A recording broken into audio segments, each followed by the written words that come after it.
Welcome, Andrea. I can't wait to talk to you about how we can support ourselves to recover well, both from birth and pregnancy. But before we get into that, I'd love if you could tell us one thing that you've done today. I know it's still the morning, but what is one thing that you've done today to take care of or nourish you? Sure. Yeah, I'm so happy to be here and excited for this conversation. And I think that is a great question to start on because it's such an easy one to miss when you are a mother and busy and working. And today, my thing is very simple. It was a shower. But kind of like a longer, extended, like nice shower where I could gather my thoughts and just kind of enjoy a moment to myself. And I always make sure. So I was lucky right now we're visiting my parents. And so I was able to close the door and know that my little ones were not going to be coming in to try to shower with me. So yeah, that was my little time to myself this morning, which I really enjoyed. Lovely. And it doesn't have to be huge things. Like showers are something that it's something tangible that we can actually do for ourselves. So I love that. So can you share a little bit about you and what it is that you do? Sure, yeah. So I'm a physician. I work clinically with women doing osteopathic manual medicine, also known as neuromuscular medicine. And then I also founded Sage Mother Co., which is a company that provides resources, education, and expert support to women in those first 2 years after delivery. So I founded this company with one of my best friends from medical school, who's a pediatrician, and both of us, as we went through our own transitions into motherhood and we're working with women in this phase clinically as well, noticed that there was a huge lack of support for women after they had their babies. So during pregnancy, typically you have quite a bit of support from either an OB or a midwife, and then you have this baby and you're kind of sent home to figure it out on your own. So that is mostly what I spend my time working on these days. We're really passionate about giving women the support they need through that time period. I love that. And it is so important. Often we just get a 6 week check and we're good to go, apparently, but we need so much more than that, Definitely. don't we? It's such a big time. Yeah. And I should also mention, I'm a mom of two girls with a third one on the way, and they're very much an inspiration for all of what I do professionally as well. When is the third one due? In September. Oh, wow. Oh, that's so Yeah. exciting. And another girl? Uh-huh. It's gonna be our Yeah. third girl. Wow. Oh, Yeah. that's so lovely. So, how do you find it is working with a friend? This is something that I'm always so envious of people when they do work with friends. I do some collaborations with people, but often a lot of my work is solo. And I'd love to hear about how people actually work together. Like, how does it work between you and Kristen? Yeah. So when I started Sage Mother Co., I started it alone without her. And I think partially it depends on your personality. I think some people are very comfortable being kind of lone wolves and, want to be in charge of everything and do it all on their own. And I know that I'm not like that. I work much better in collaboration with people. And so I just kind of naturally like started telling her about what I was doing and asking her about, what her opinion was. And then at some point I was like, okay, I'm basically working on this with you. Why don't we just officially work on this together? You have a lot to bring to the table too. And so that's how I kind of enticed her to come in and work on this with me. But it was just a very natural fit. It's something that she's also a mom of two and something that she's very passionate about as well. And she does work with children and with parents in this time period. So it just made sense to kind of work together. And it has been great. Like it's been so much easier to kind of make progress and really create something that is holistic and well-rounded for women by working with another person who can bring a different perspective to the table.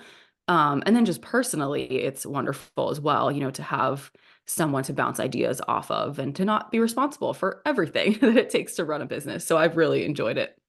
Yeah, sounds amazing. Hopefully one day I'll find that person. Yeah.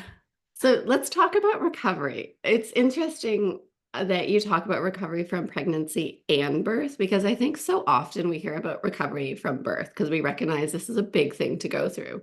But often people don't necessarily talk about recovery from pregnancy. So can you tell us the difference and what we can do to help ourselves recover from pregnancy specifically? Sure. Yeah. And I think that's a very kind of ties into our cultural narrative of birth and motherhood. A lot there's a lot of focus on birth, whether it's in your prenatal care or just in kind of the culture as a whole, like what people talk about when they talk to you when you're pregnant. A lot of it revolves around the birth, the event that is birth. And really, motherhood and pregnancy as a whole is so much more than that one moment. Like that moment is a massive transition and almost like a portal, that you walk through. And so it makes sense that people would be very focused on this one thing. But really, it's just a transition point in a much larger story. And so when you think about pregnancy and birth, they are very much two separate things. Birth is what happens, all the things physically and emotionally that happen to you kind of in that one moment when baby is born, or that one, time frame that maybe is a few hours or even a few days, depending on how long your labor is. But pregnancy, there's a lot happening physically in your body. That happens for 9 months and takes 9 months to kind of evolve and then come to fruition in this birth process. And so I really like for women to think about them as two separate things on the other side of birth as well, because something that took 9 months to happen in your body is not going to take 6 weeks to undo or 6 weeks to recover from. And so if we can think about the recovery from birth as kind of what we typically think of as happening in those 6 to 12 weeks after delivery, those are the things you recover from within that kind of more that tighter time frame. And then recovery from pregnancy as being all the things your body has to undo or kind of recover from that happened over the 9 months of pregnancy. And so there are two main things I like for women to think about. One is the musculoskeletal aspect. So all the things that happened to your kind of external body as it accommodated this new weight in it from baby. And so if you think about what happens in pregnancy, you have this growing mass in your abdomen. So your pelvic floor has to support a lot more weight than it's used to supporting for an extended period of time, for really, honestly, that whole 9-month period, because there is something in there that it's not used to very early on. And as baby grows, your abdomen has to separate. Your abdominals actually come apart so that they can stretch in a way that allows baby to have enough room. Your ribs expand, they kind of flare out and up again in order to accommodate the organs as baby pushes those organs up. And so you have this whole shift in the way that you are carrying your center of gravity, in the way that your body has to breathe, has to digest food. And so your musculoskeletal system really functions quite a bit differently during pregnancy than it does before you were pregnant.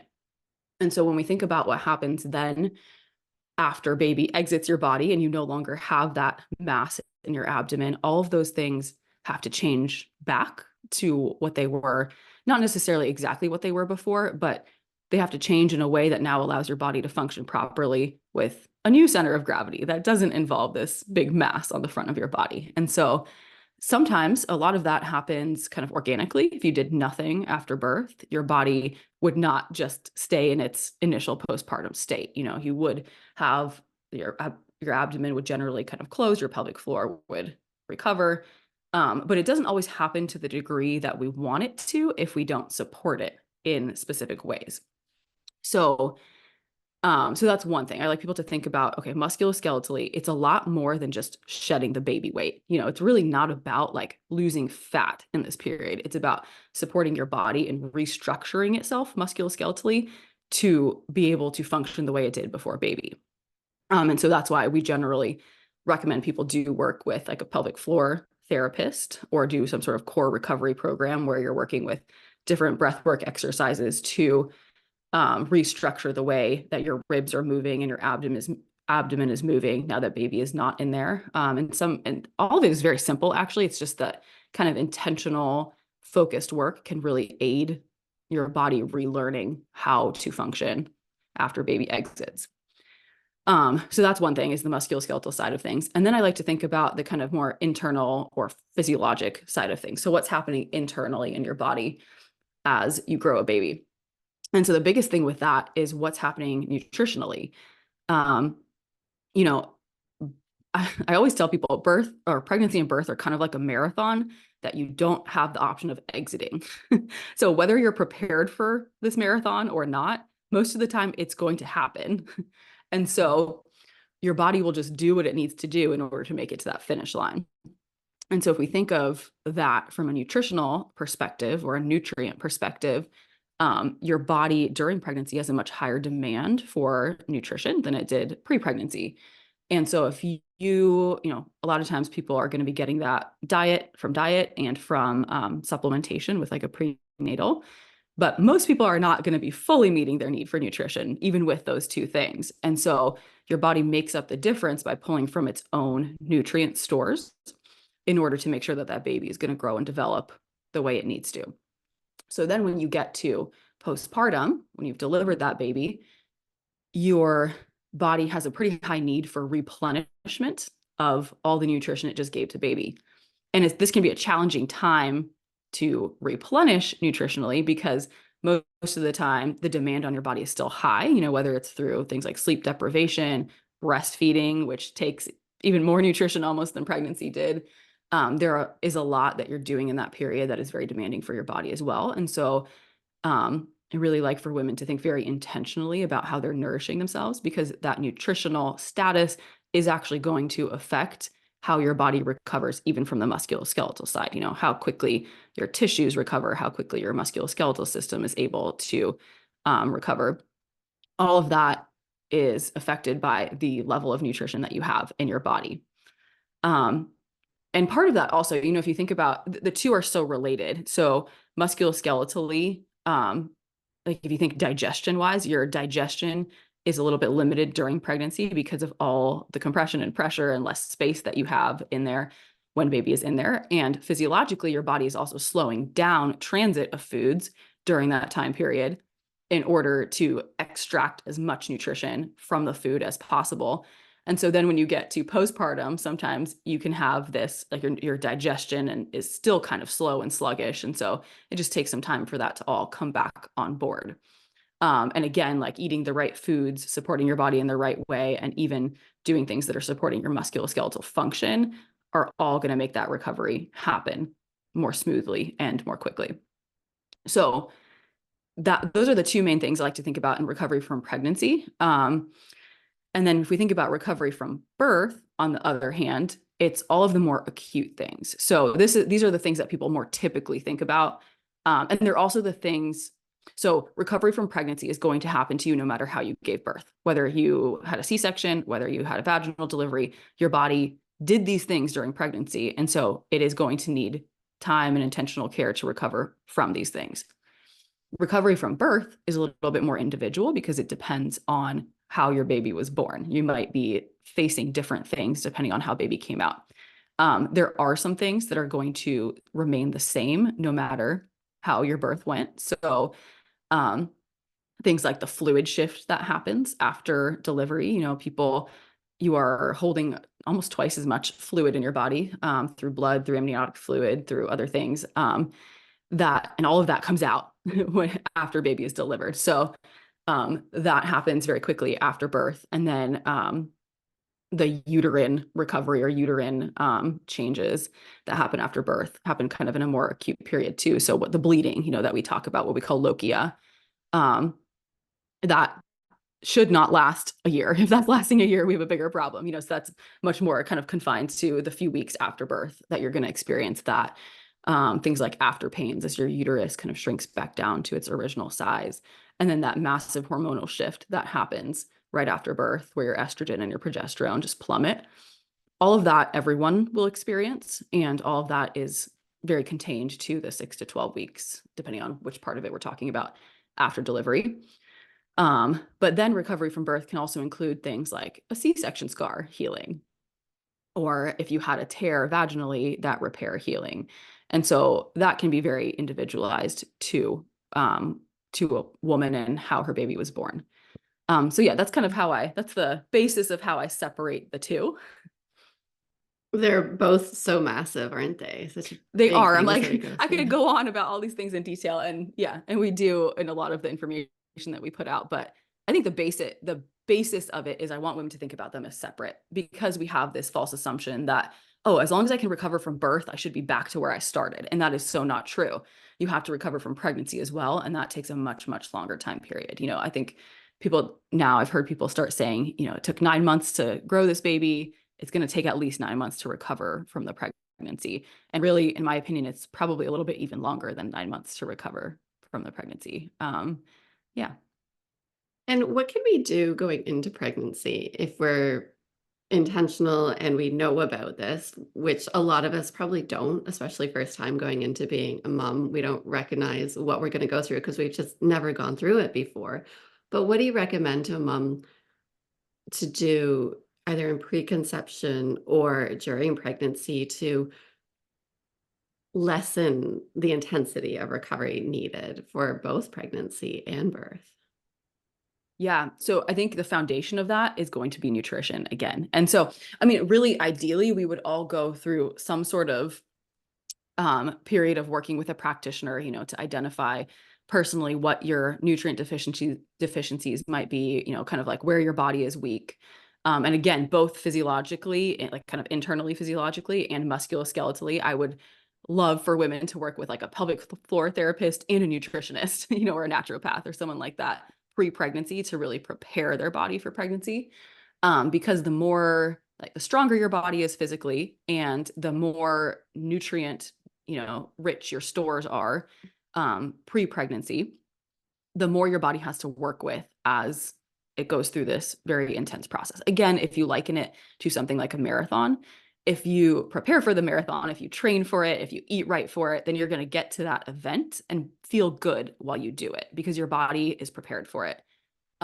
If you just decide one day, I'm going to jump in and run a marathon, you might finish it, but you're going to be pretty miserable by the end of it. And recovery is going to be much harder because your body had to expend so much that it didn't have in order to get to that finish line. And so I think pregnancy is the same. The more we prepare for it intentionally, the better it goes as we are in it, and the better recovery goes because it has been less demanding on our body. And so if women want a starting place for doing that, I would say focus on your nutrition and focus on your physical. And it's not physical fitness, like there are people who can be very physically strong and fit and still have a hard time in pregnancy. I think it's more like your physical readiness. And so things I would be looking at are, so pregnancy is always this balance between strength and kind of softness, I guess you could say. People like, for example, looking at it from a pelvic floor perspective, if you have a very strong pelvic floor, sometimes that's a problem in birth. Sometimes it's actually too tight and too tense. If you have a lot of laxity in your body, sometimes that's a problem in pregnancy because our laxity increases through the hormones that come into our body in pregnancy. And so you can actually have more pain syndromes and more discomfort because your body doesn't have enough stability to support the growing baby. So it's always a balance between the two. So working with someone who is versed in pregnancy and in building strength while also keeping kind of flow or softness in your body, I think is an ideal. Yeah. And it sounds like a lot of things you're saying that are helpful to do during pregnancy are actually this very similar to what we do postpartum. Like it's working our pelvic floor, it's looking at our nutrients, all those things. They seem very similar. So if we can address those earlier on, we can hopefully be proactive and not that we don't have to address them later on, but maybe just not to the same degree. Yeah, it's almost like a continuum of the two. And you're right, it is a lot of the same things. So if you look at pelvic floor, for example, the exercises or core, even the exercises you would be doing during pregnancy are almost the same ones that you would be doing post-pregnancy, postpartum. And when you do them during pregnancy, they are supporting the weight of baby growing in your abdomen, and they're also supporting the strength of your abdominal wall so that during labor your body has enough strength to really move the labor process along smoothly, and to make sure that baby is in the right position. A lot of times when people think about things like a breech baby or a transverse baby, um, what your abdomen is doing and how strong that wall is can actually affect baby's position because baby can move against that strong abdominal wall and get themselves into the correct position. Whereas if you have a lot of laxity there and, your uterus is very tipped forward because of that, and there's less of a wall there, sometimes it's actually harder for baby to get into the correct position. So that's why sometimes midwives, with a baby who's transverse or breech will actually put a binder or like a support, system on the woman's abdomen, in order to try to allow baby to get into that position. So during pregnancy, you're using the same kinds of exercises to work on supporting, the pregnancy process and then the labor process that's going to be happening. But then those same exercises are going to support your body healing and coming back to the strength that it needs after pregnancy as well. So you're absolutely right. A lot of it is the same information, the same type of work, just slightly modified to target the stage that you're at. That's really nice because then, like during pregnancy, there's so much new information. There's so many new things that we're going through. And also postpartum, it can be really overwhelming. So how nice is that, that it does really blend well together and you are learning the things in pregnancy that you can apply postpartum. I love that.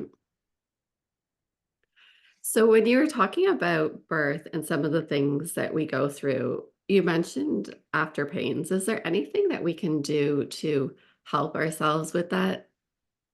Because they can be Yeah, those quite after uncomfortable. Yeah, like, are they there can be things that you really suggest? intense.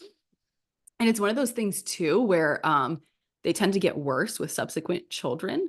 And so basically what you're feeling with after pains is your uterus. It's the same as a contraction. Like your uterus is contracting in order to shrink back down to its original size. So when baby is in there, your uterus goes from being very tiny to very large. And then in a very short period of time, it needs to go from very large to pretty tiny in order to control the bleeding that happens after labor.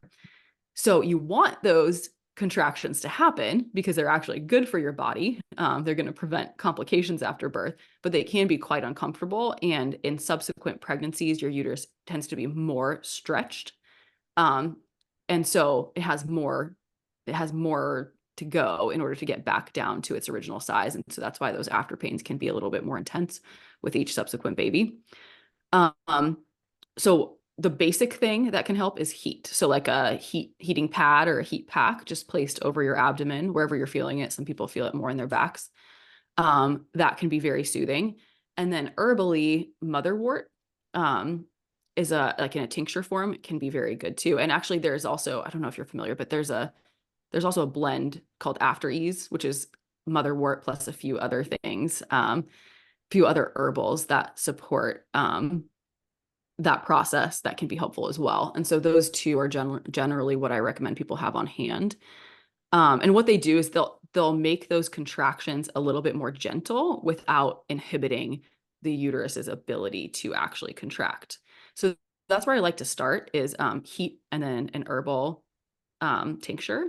And a lot of times that can be enough. The other thing anecdotally I've heard from women is that warm foods can actually soothe that process versus cold foods can actually make it worse. So like if you're drinking a lot of cold smoothies postpartum, people report that their after pains are a little bit more intense. Whereas if you're like kind of drinking warm broths or eating kind of warm, nourishing meals, their after pains are a little bit less intense, which I don't have any data to support that, but anecdotally, I've heard that kind of time and time again. So if it's something that you're experiencing, that might be something to try as well. It's interesting that you say that because eating warm foods is so important postpartum, and it's been Yeah. something that women have been doing for centuries. So maybe that's part of the reason why it's become like such a tradition postpartum. Yeah, it's very true. And I think part of it is, we talked a little bit about what happens with your digestion during pregnancy and how it kind of slows down and becomes a little bit more, I guess, sluggish, you could say. And I think those like kind of warm, nourishing foods are typically easier for your body to process and digest. And so in that postpartum period, I think your body is doing less work to process and digest the food. Um, when you do give it those warmer, nourishing things. And so I think that's definitely part of it as well. It's just supporting your body in that way. And it kind of goes into this more parasympathetic, okay, I can rest state. Yeah, less energy spent on digestion. So also you mentioned scar healing. What are some things that you suggest that women do, whether it's like vaginal scarring or C-section? How can we support ourselves with healing these scars? Yeah. So that's again where I'm going to go back to nutrition first. So the more nutritionally rich your stores are, the better tissue healing is going to be always across the board. Your body, in order to basically rebuild tissue as it's healing. So first, before you have a scar, you have an incision. And so that incision has to, or a tear, but that damaged tissue has to actually bring itself back together, lay down new fibers, and create the tissue that will even create your scar. And so if your body has materials to work with, that process goes much better. And generally what you're left with as far as a scar goes is less sensitive and less noticeable because your body has been able to properly lay down the new tissue.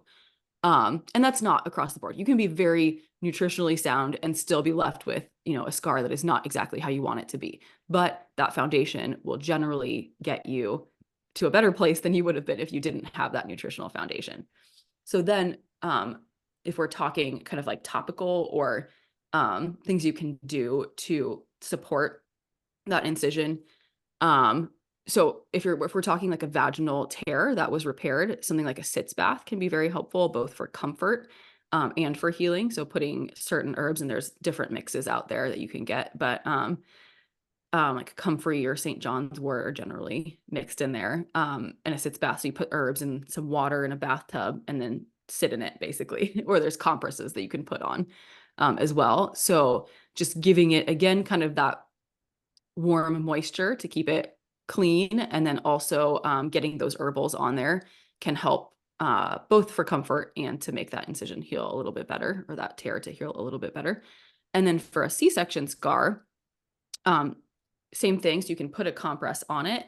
So generally a C-section scar, you want to just kind of leave for a while, right? Until you want to make sure that it has actually had time to close itself up, that no infection has developed, and that everything is looking good. And then when we're talking about the actual scar itself, using something like vitamin E on it topically can be really helpful to just get that tissue to continue healing.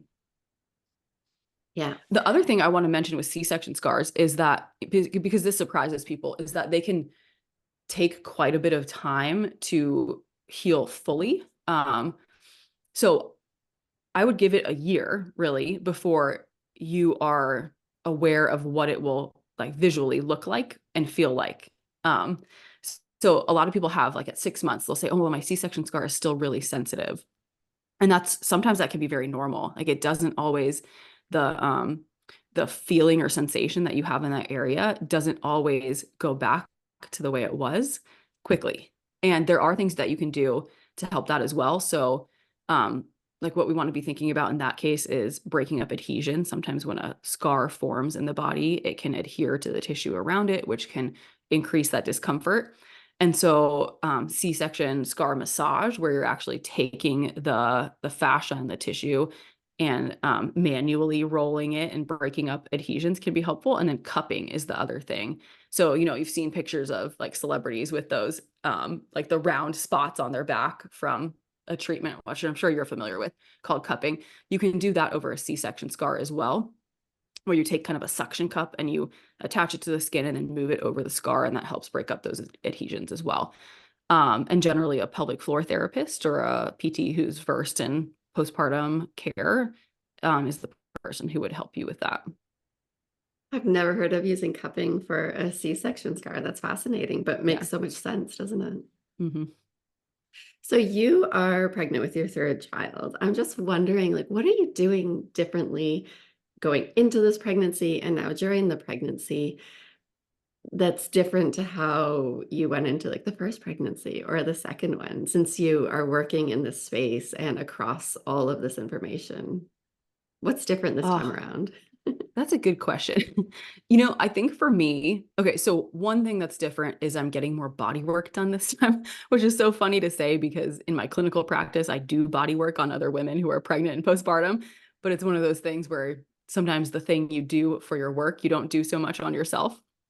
But this time I'm just making sure. I actually have a midwife who does craniosacral therapy and other forms of body work. And so it's been really nice to receive some of that during pregnancy as well. And it truly can actually make a difference in how you feel during pregnancy, how your labor goes, and how your recovery goes. So that's one thing, is just kind of prioritizing that.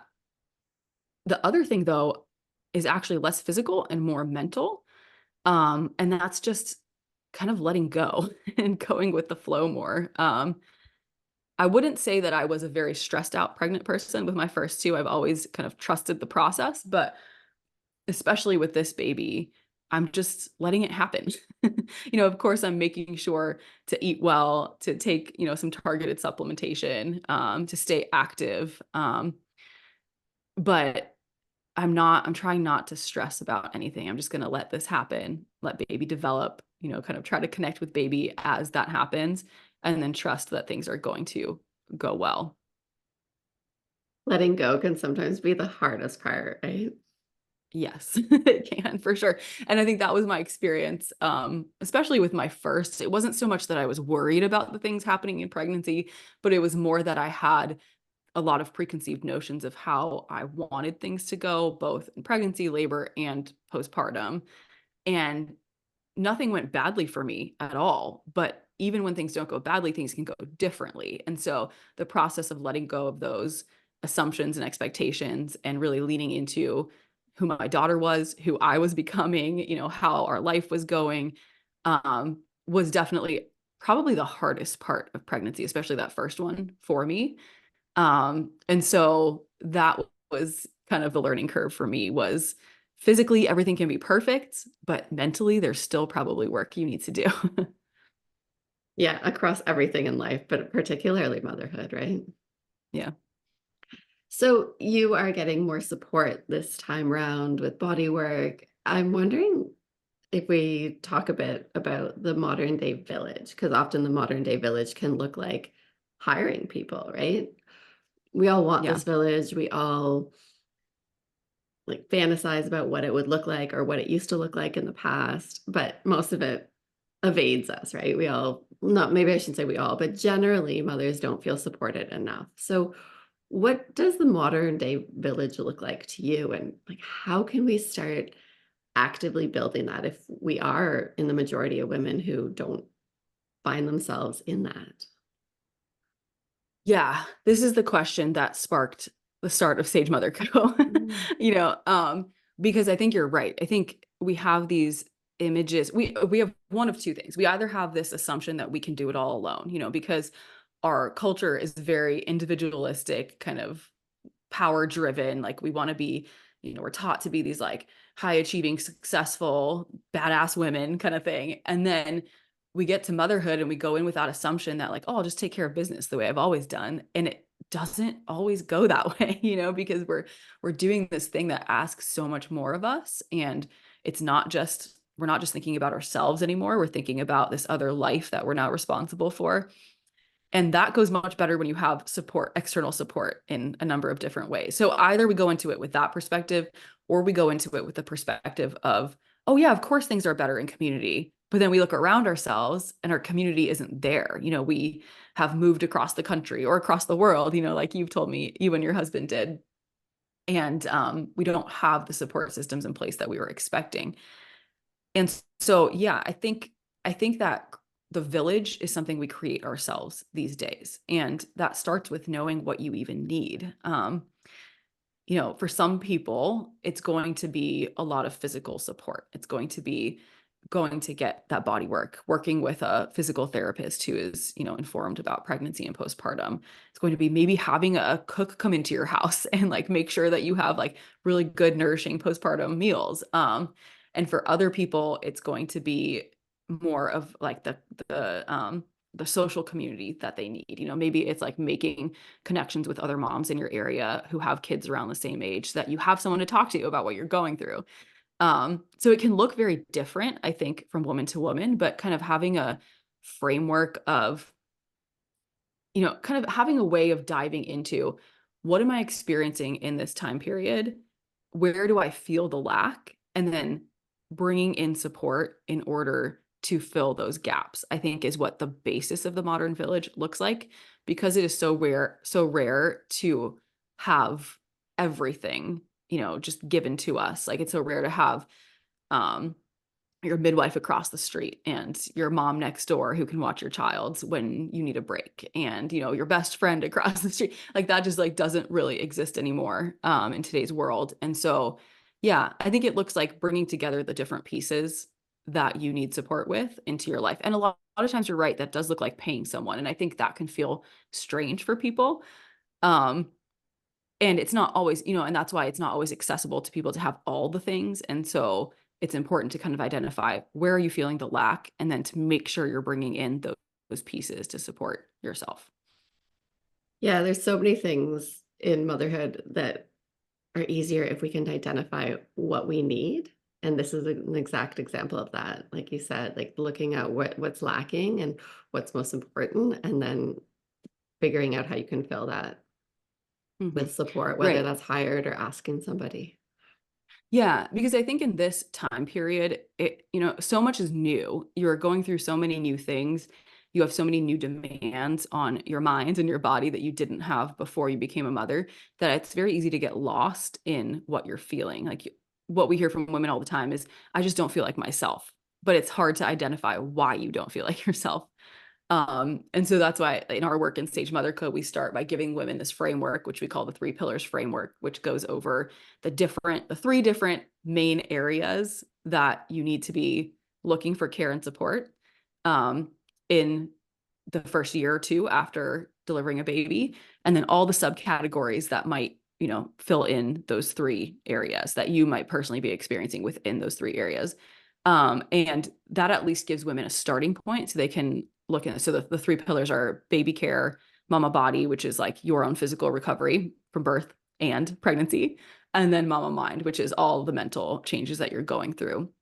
And so someone might say, okay, I don't feel like myself, and then look at those 3 pillars and say, okay, I think I don't feel like myself because I'm not exercising. And that was really important to me before I had a baby. But why am I not exercising? It's because every time I try to go for a run, like I'm leaking urine. And so then, okay, well, pelvic floor is probably the thing that's going to get you to be able to do the thing that makes you feel like yourself. And so it gives you just a way in to identify what that kind of key factor is that will make the most difference in your life. It's really nice that you have that framework, because a lot of the time it's easy to say, like, figure out what your unmet needs are or what you Yeah. need or where you're lacking. But sometimes that can be overwhelming because there's either so many different areas that you have unmet needs in, or you're not used to looking at it. So it's a new skill of looking at, well, I don't know, what do I actually need? So I love that you have a framework for that so people can just make that process a little bit easier to figure out what it is that they need and then look at how they can access that support. That must be so helpful for the moms that you work with. It's what I needed when I became a mom, for sure. And I think part of that was also because there are things within that framework that you don't even know to think about. Like, at least if you're leaking urine, that's probably not normal. It's like a physical thing that didn't happen to you before pregnancy, and you're like, oh, okay, I don't like this. But some of the things that can be causing you to not feel like yourself are so esoteric. For me, it was like that. For me, it was that my identity was different when I became a mother, which is super common. Most women have an identity shift that happens, but I didn't know that was a thing that could happen. And so I was on this trajectory, in my career and in my life, that I had started pre-pregnancy, that needed to actually change after I became a mother. But I didn't realize that. And the world doesn't really tell you that either. Generally, the advice you get is like, you can do it, you're strong, keep on going. And sometimes what you need to hear is, okay, let's take a step back and reevaluate who you are and what your values are and what you want your life to look like.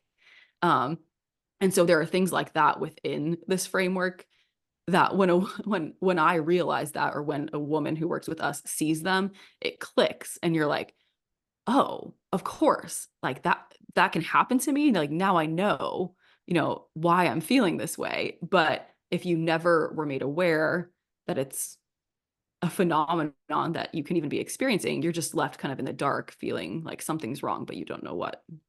Yeah, and I think your experience is probably so common because our brains change so much, our priorities and values change so much. We change as people during like matrescence, that becoming of a mother time, that our identities change, and it isn't something that our society talks about. Yeah. So how can people work with you and Kristen at Sage Mother Co? Yeah, so we have a couple of free resources that people can tap into. We have a podcast called the Sage Mother Podcast, where we talk to wonderful people like you and other experts and try to bring awareness to all the different parts of motherhood that people might be struggling with or just, going through. We just released a free email series called 7 Days to Calm, which is kind of aimed at women in that the first few months after, really the first year, but especially the first few months after having a baby.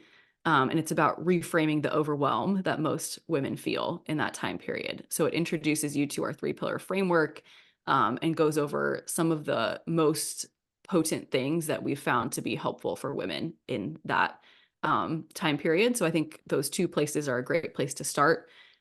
We do also have a number of written resources, which you can find either through our Instagram or on our website, um, that give people the information that they need during this time period. So they're educational resources.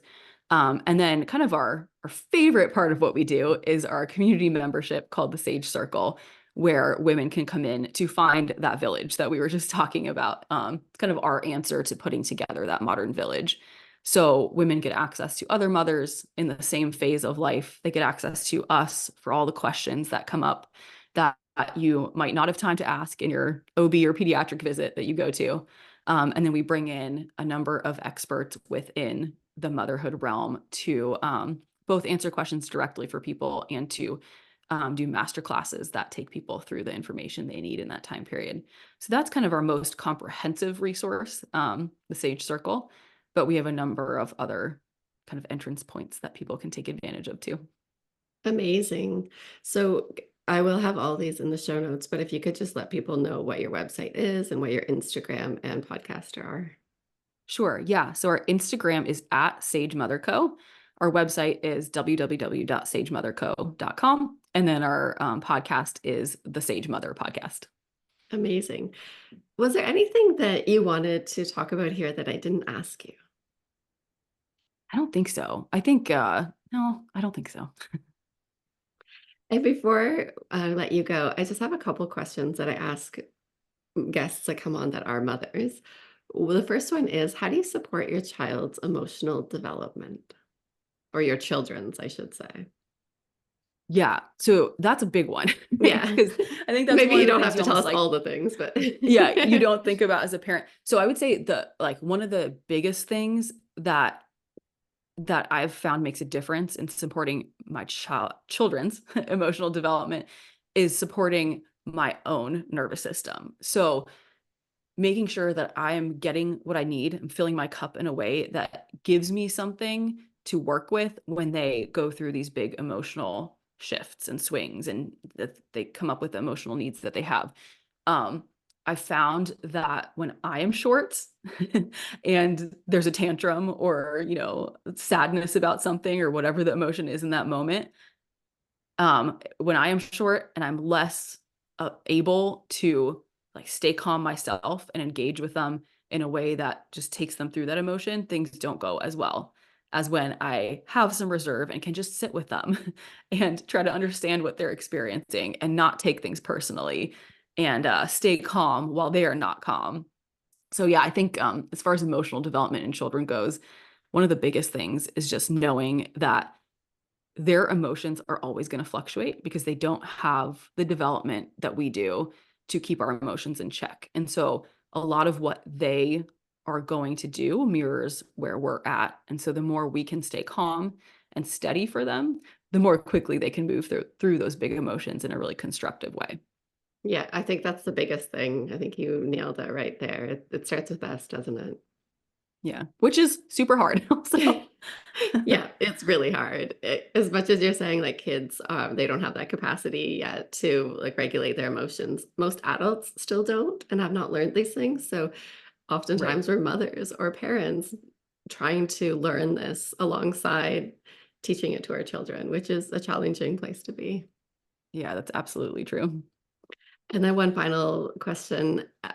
What are you doing to help support your children to be lifelong veggie lovers and whole food lovers, because in today's society, that's not necessarily the norm. Yeah. And this is a place where I, I told you I had these assumptions or expectations of what like mothering would look like. One of those was definitely that my kids would never eat a bite of junk food and love, all vegetables and like all these like really nutrient dense foods like their whole life.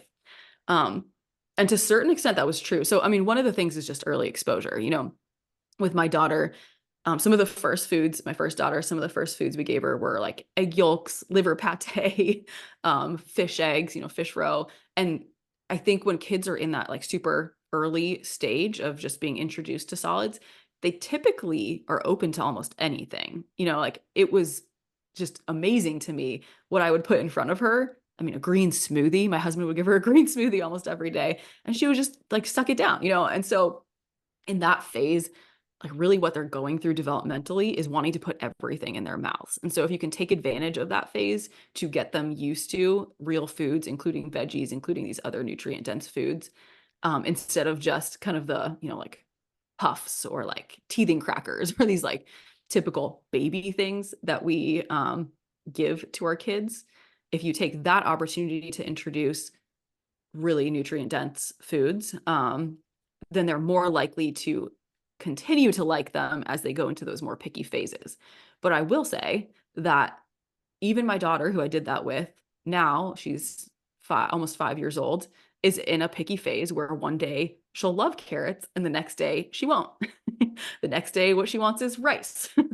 um, and so I think also just giving ourselves some grace and knowing that it's not a failure on our part if they do go through a phase like that, is important. And then as we're navigating those phases, I think just putting real food options in front of them, instead of giving up and being like, well, they like nothing, so I'll just give them chicken nuggets. Continuing to just at least expose them to the option of eating those foods is what will get them to like that food when they get through that picky phase. Yeah, absolutely. Start young if you can, right? But yeah, Yeah. lowering those expectations around food, around almost everything in motherhood, I think can be really, really helpful. Yeah. Yeah. And they just, I mean, children change so much, right? So I think it's more about like the success comes from what you're exposing them to and less about their reaction to it. And it's almost similar, to what we talked about with the big emotions. I think it's easy to take big emotions personally as a parent. It's easy to take a child's decision to not eat the good things you put in front of them personally as a parent too. And most of the time it's not, I mean, actually never, it's never personal, it's just what they're kind of going through in that moment. And so your success as a parent comes from what you're exposing them to and less about what their reaction to that thing is. Yeah, the process and what you can control rather than the outcome, because we can't force food into their mouths, right? Yeah. Well, thank you so much for coming on here and talking about recovery from birth and pregnancy and giving so many useful nuggets of wisdom and advice, and also covering a number of other topics. I'm really excited for everybody to listen to this episode. Yeah. Thank you for having me. This was a great conversation. I really enjoyed it.